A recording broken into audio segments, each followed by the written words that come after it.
Hi, my name is Ulrich Schaffer. I wrote a book called Book of Rights. I wrote it because I felt that I've noticed in my life and in the lives of others how much of our inner voice and our heart's desires we give up just to fit, to be nice, to be liked, to not cause a fuss. We already did it as children because we wanted our parents and our friends to like us. And so we, in a sense, almost left behind what we really felt we were. There are 100 texts in this book, each one trying to focus on what I would like to live and the right I have to live that. And I would like to pass some of that on. I would like to read a few texts, 3 texts to be sure, that will give you a sense. The first one, the book, by the way, looks like this. The first one is called You Have the Right to Think Without Limits. And you know how often you think something and somebody says, how can you think that? You know, where would we be if everybody thought like that? And so you don't think like that. You take yourself back. You let others determine what you think. You have the right to think without limits. Allow yourself to think without limits. In thinking, you can leave the narrowness and limitations of your life behind.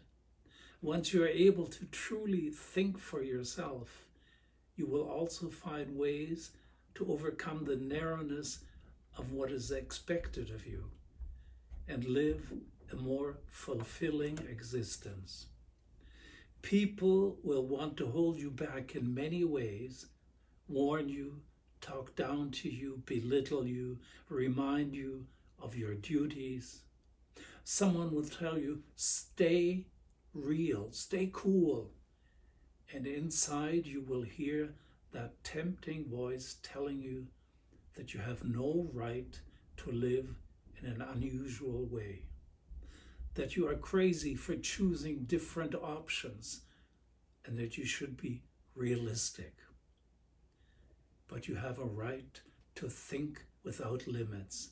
The world is incredibly big and wide and full of possibilities. Following that path, you will become a person who grows beyond himself, who is not bound by the patterns that someone has established for you. There is no rule that stipulates that you must stick to preconceived ideas. Think what you think. Discover new patterns, whole new worlds waiting for you to inhabit and make your own. Shape your life like an artist. You have all the tools. That would be already a great start, I feel, to think without limits. Because we know we don't have to live what we think. We can always choose what we think. And we can always choose what we want to live of what we have thought. We can think anything and everything, but we don't have to live it. So we are freely free to live what we want.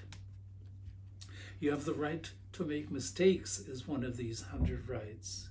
You have the right to make mistakes. Mistakes are bad, terrible, and always associated with guilt.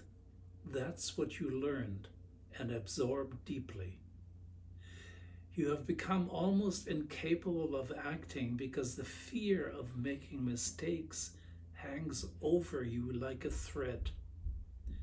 The best high jumper has probably knocked down the bar the most in training. He became a good high jumper because he got up after every jump and remembered where his mistake was. The next time he jumped, he tried to correct the mistake and didn't give up despite his mistakes. That is how he became a good high jumper. He dared and won. Fear that avoids any risk is fatal. Those that see inaction as the solution believe that self-righteousness is more important than the growth of a person. They often also see God as the fault finder. Because you are alive, you have the right to make mistakes. We grow through them. Are they still mistakes if they help us to mature and become better people? Don't follow the bean counters. They are busy with their beans while you are busy living.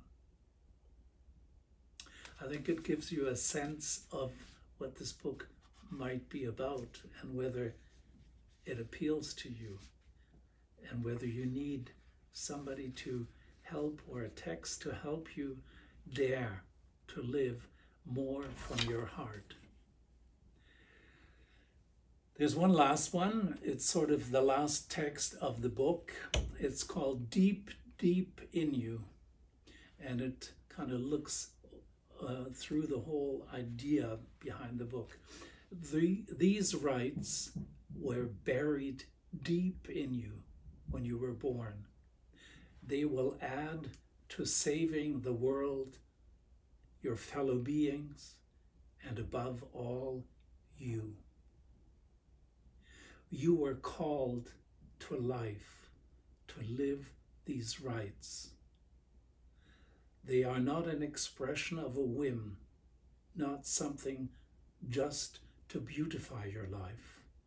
They are essential. They are your essence.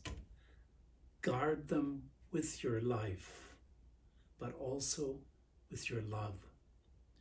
And let them expand to cover everyone you meet, all events of your life, and all attitudes that govern your behavior. I hope you will give this book a chance. I think it's worth it. I've had many responses to this book.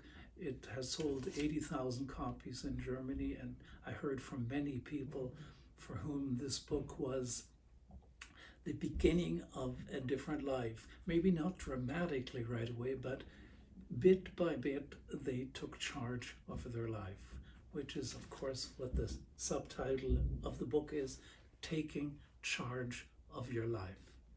Thanks.